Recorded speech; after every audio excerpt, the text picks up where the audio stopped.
تعالوا الى مدرسة الامام علي كرم الله تعالى وجهه، نسأله ما هي التقوى يا امام؟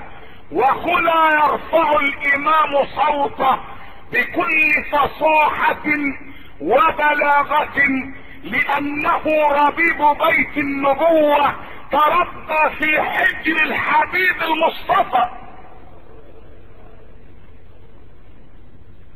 فعلي هذا يوم نزلت الرسالة على حبيب الله محمد كان عند علي من العمر 8 سنوات. 8 سنوات.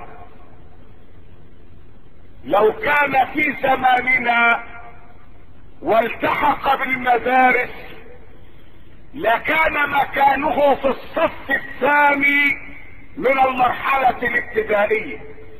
فكيف يقول المضللون المنحرفون المتطرفون من غلاة الشيعة ان جبريل كان نازلا على علي ولكنه اخطأ ونزل على محمد، وكان علي هو المطلوب بالرسالة؟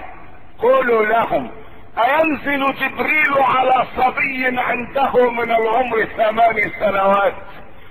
إن هذا لشيء عجاب.